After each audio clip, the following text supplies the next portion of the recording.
neighborhood back in the 60s was actually more ethnically identifiable.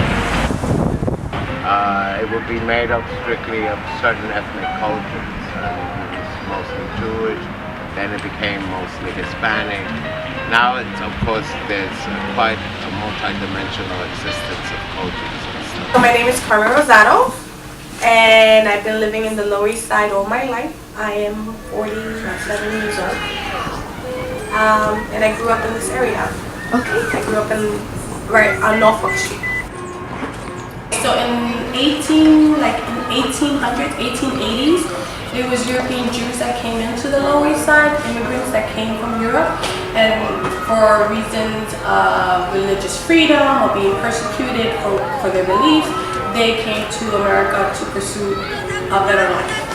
Towards like the beginning of the 1900s, it was more like Italians and Irish that came in. The Irish came in because of the potato famine in their country, so they came to America to look for a better life. So, toward the 1950s, it was the Lower East Side got a next wave of immigrants, which were the Puerto Ricans, because they got their citizenship in the 1950s, and that's when the projects were being built down here in the Lower East Side to accommodate such an influx of immigrants that were coming into the Lower East Side to be able to provide housing for them. So that's when a lot of the projects started being established. Demographic now, it's still a lot of Hispanic and African Americans because of the neighborhood and the projects that are surrounded within the community. Where this school is, which is PS 142, is a lot of Hispanics and African Americans. A very small percentage of Asian Americans come to the school. However, as they're moving up from Chinatown, they are expanding and they are being registered in the school. So it's a good thing. It's actually quite amusing now because you get to speak to people of various cultures. And you share not only the cultures, but the words, the expressions, and whatnot.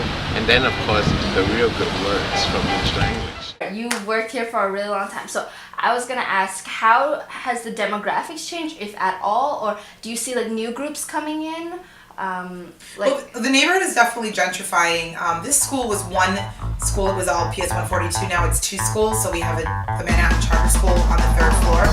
There is some sort of gentrification that is taking place, and a lot of businesses that were not here that now cater to the more affluent people. It's definitely moving forward, modernizing. It's growing more expensive. This used to be a community of immigrants coming from other countries to make a better life. However, it's just changing now. It's not an immigration status. Now it's within the United States. I think the new ethnicity that is looking now is a lot of white Americans. You're actually having kids from well-established families moving in as they're testing the waters of life. If you go around the community now, there's a lot of small businesses, and it doesn't cater to the people that live in this community, because still the people that live in this community are like low-income families, and the boutiques that are being built are for high-class or high-end families or middle-class income, which doesn't fit in this community. So slowly but surely they'll be pushed down this place. It's being seen now, so all these little galleries, all these little cafes, all these little bars. The bodega that used to be here, that almost every other corner there used to be a Spanish bodega. Now there is very, very, very small percentage of it. If you find one in like 3 blocks, it's a miracle. Those good old ethnic foods and greasy foods are gone. Actually, the one that stands out, and it's always been a part of the history of this area, is like the Jewish deli. The Jewish deli was very cheap, awesome food, freshly made. Now it's so expensive, nobody can afford it though.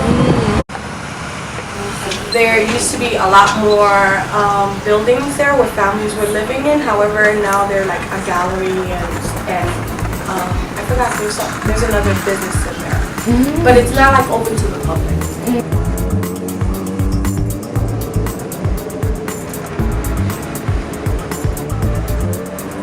Regulated rents and low-income housing is being done away with. Apparently now the new thing is in the Lower East Side is the water scenery, and so they're trying to buy up a lot more property so that they can rent them out at like astronomical prices. I heard one is Trump was trying to buy like the projects on Baruch. So they're just going to be either paid off or paid out, and then they have to move somewhere. It's become quite a concern for the majority of the people in the community. So even for the mother and father businesses, they're going out of business because of that. That's a very big concern, the affordability of the area. The rents are too high. Well, I'll give you an idea. A small studio will go $1,800 the cheapest. Into an apartment down here, it's like $2,000. Even and it's like one bedroom is $2,000. A lot of them are on public assistance, or they're senior citizens, or they're families that are working on two incomes that are barely making the rent that New York City public housing requires. It's interesting, and we worry, those of us that are retired, how we're going to move forward if they push us out, where are we going to? For housing for the affordable is almost non-existent. Public housing, they're no longer building any. Everything else that's being built is condos and co-ops. I'm presently living in public housing. I live in Baruch projects too, so it is changing. You know, it's like looking around even to see what I have 2 jobs and I'm barely making it. So even if push comes to shove, if Trump does wind up getting his little deals with the New York City public housing, it's like, where am I going to